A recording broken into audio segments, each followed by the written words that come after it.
Hi everyone, this is Kapogs. Magandang umaga po sa inyong lahat.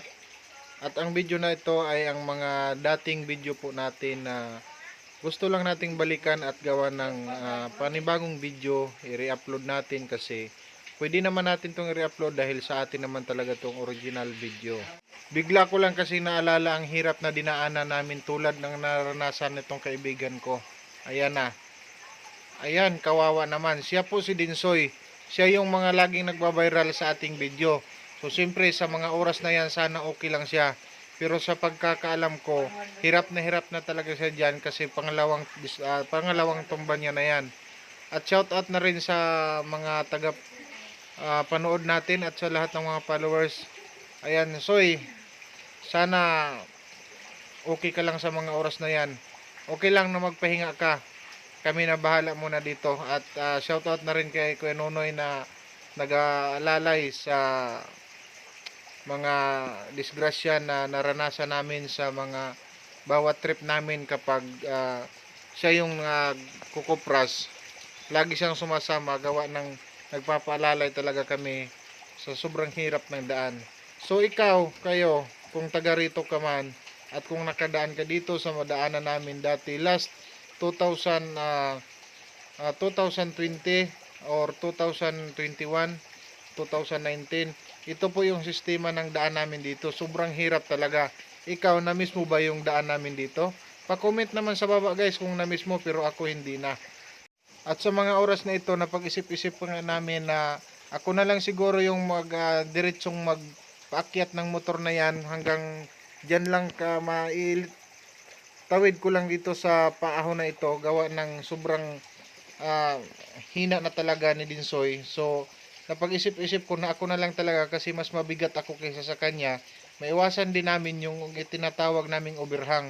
Gawa na yung mga motor namin dito is mga Rossi lamang pero malakas na to para sa amin kasi lumaki kami sa hirap kaya masaya na kami kung anong meron kami.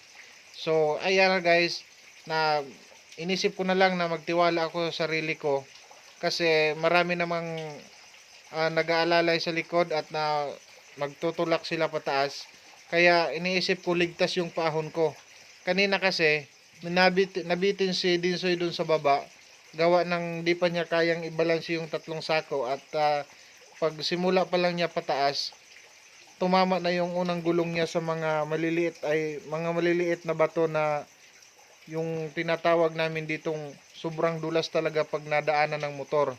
So ayan guys, napag-isip-isip na namin na i-push na lang talaga namin to at mag-drive na lang si Dinsoy pagdating doon sa maganda na yung daanan. Ayan na guys, simula na namin yan pataas at sa mga sistema na yan, ayan na, nag-overhang na nga pero napigilan natin. So, pangiti-ngiti lang kami yan pati yung mga kasamahan ko pero yung kaba ko dyan guys di ko na kayang habulin kung bilangin ko pa yung bawat tibok ng puso ko. Sana ikaw yon kung may tinitibok man. Charot. Ayan na guys, inaayos nga namin ulit yung karga kasi nga sa sistema na yan medyo umatras yung isang sako sa taas kaya na kita nyo kanina sa video umangat siya pero pilitin nating kakayanin kasi wala tayong magagawa.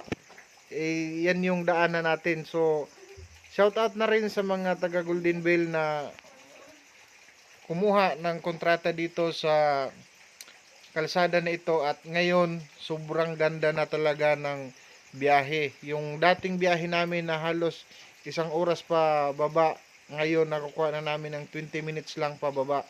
So, alright, shout out sa mga gobyerno Palanas na nagpaayos ng daanan namin dito sa south area sa Palanas. Thank you so much sa inyong lahat.